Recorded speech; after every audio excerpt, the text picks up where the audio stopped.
Bem-vindo ao Bíblia no Ano.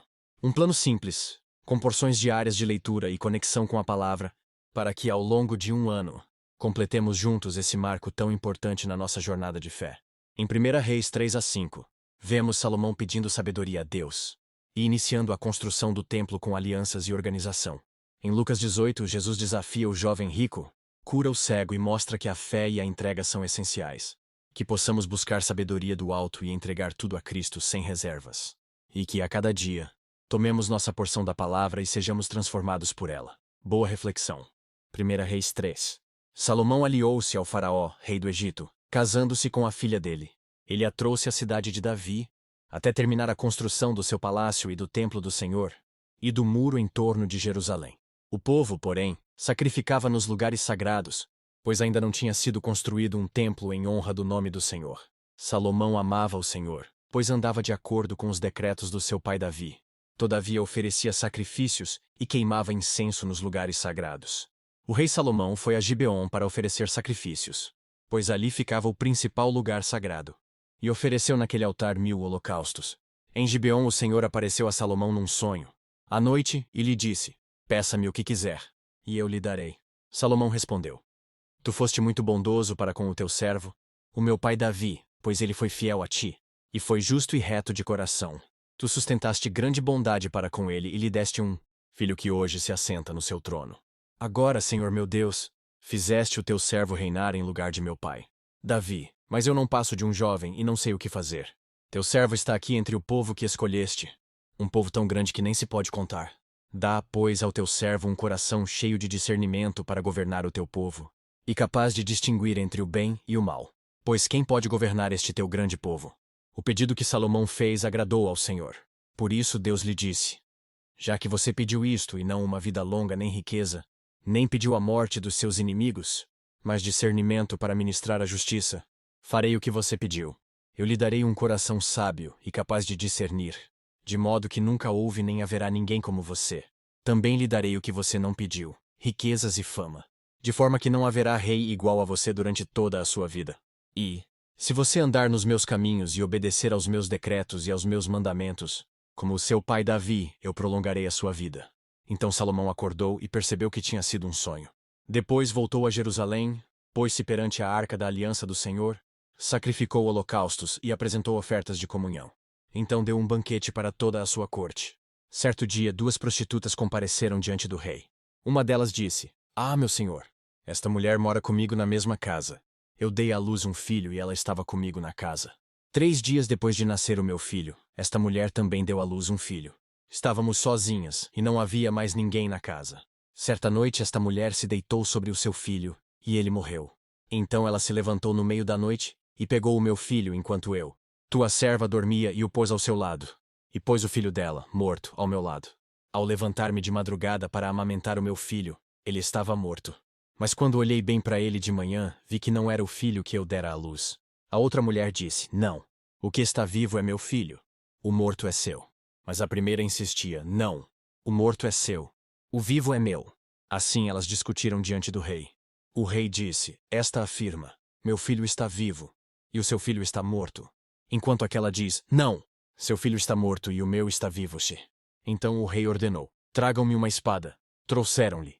Ele então ordenou: "Cortem a criança viva ao meio e deem metade a uma e metade à outra."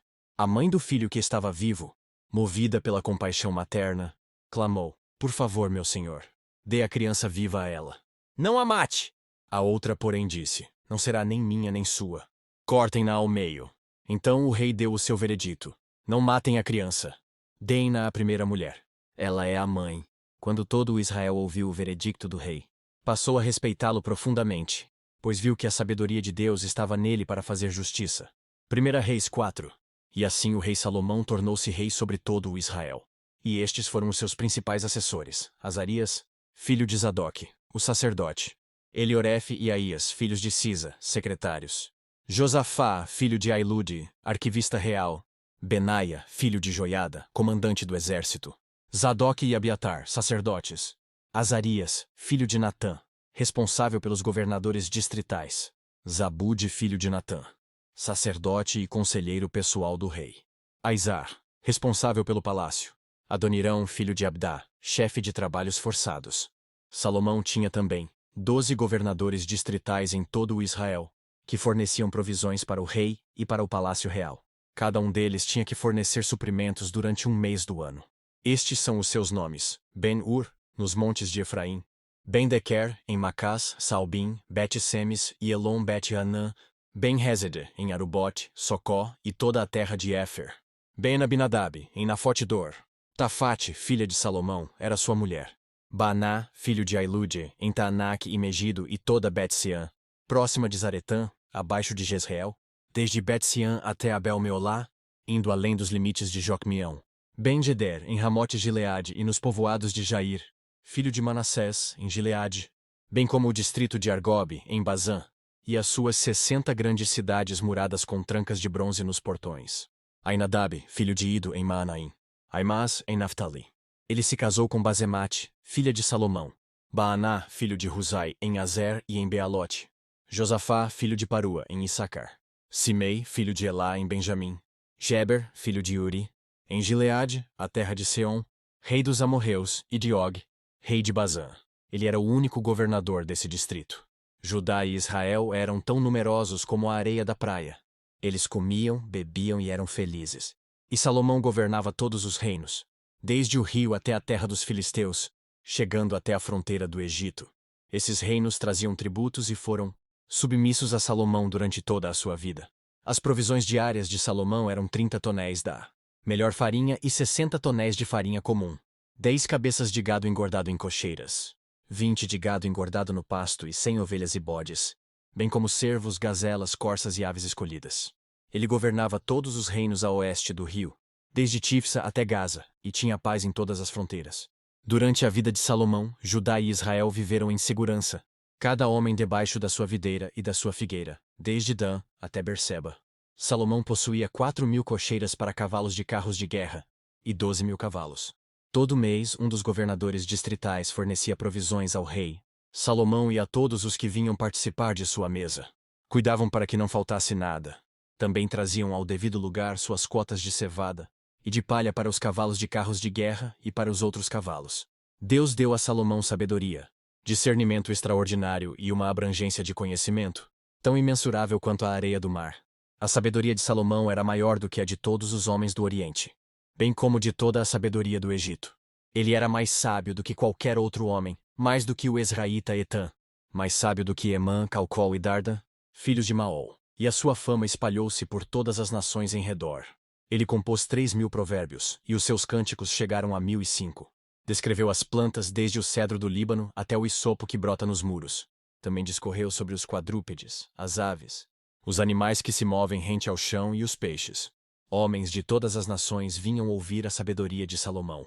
Eram enviados por todos os reis que tinham ouvido falar de sua sabedoria. 1 Reis 5. Quando Irão, rei de Tiro, soube que Salomão tinha sido ungido rei, mandou seus conselheiros a Salomão, pois sempre tinha sido amigo leal de Davi. Salomão enviou esta mensagem a Irão: Tu bem sabes que foi por causa das guerras travadas de todos os lados contra meu pai, Davi, que ele não pôde construir um templo em honra do nome do Senhor, o seu Deus, até que o Senhor pusesse os seus inimigos debaixo dos seus pés. Mas agora o Senhor, o meu Deus, concedeu-me paz em todas as fronteiras. E não tenho que enfrentar nem inimigos nem calamidades. Pretendo, por isso, construir um templo em honra do nome do Senhor, do meu Deus, conforme o Senhor disse a meu pai Davi, o seu filho, a quem colocarei no trono em seu lugar, construirá o templo em honra do meu nome. Agora te peço que ordenes que cortem para mim cedros do Líbano. Os meus servos trabalharão com os teus, e eu pagarei a teus servos o salário que determinares. Sabes que não há entre nós ninguém tão hábil em cortar árvores quanto os sidônios. Irão ficou muito alegre quando ouviu a mensagem de Salomão, e exclamou: Bendito seja o Senhor, pois deu a Davi um filho sábio para governar essa grande nação. E Hirão respondeu a Salomão: Recebi a mensagem que me enviaste, e atenderei ao teu pedido, enviando-lhe madeira de cedro e de pinho. Meus servos levarão a madeira do Líbano até o mar, e eu a farei flutuar em jangadas no mar até o lugar que me indicares. Ali eu a deixarei e tu poderás levá-la. E em troca, fornecerás alimento para a minha corte.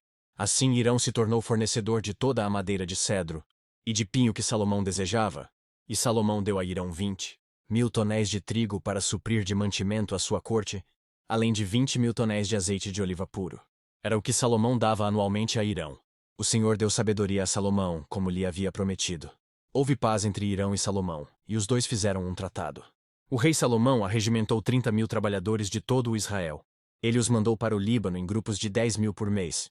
E eles se revezavam, passavam um mês no Líbano e 2 em casa. Adonirão chefiava o trabalho. Salomão tinha 70.000 carregadores e 80.000 cortadores de pedra nas colinas, bem como 3.300 capatazes, que supervisionavam o trabalho e comandavam os operários. Por ordem do rei, retiravam da pedreira grandes blocos de pedra de ótima qualidade para servirem de alicerce de pedras, lavradas para o templo. Os construtores de Salomão e de Hirão e os homens de Gebal cortavam e preparavam a madeira e as pedras para a construção do templo.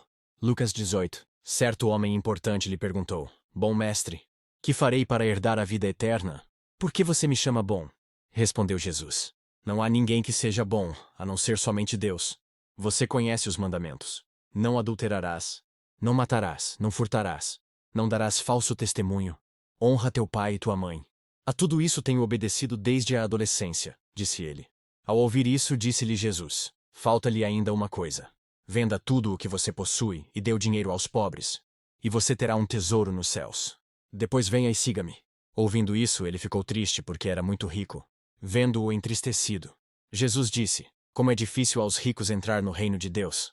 De fato, é mais fácil passar um camelo pelo fundo de uma agulha do que um rico entrar no reino de Deus. Os que ouviram isso perguntaram: Então quem pode ser salvo?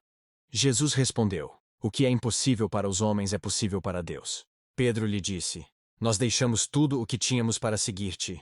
Respondeu Jesus: Digo-lhes a verdade.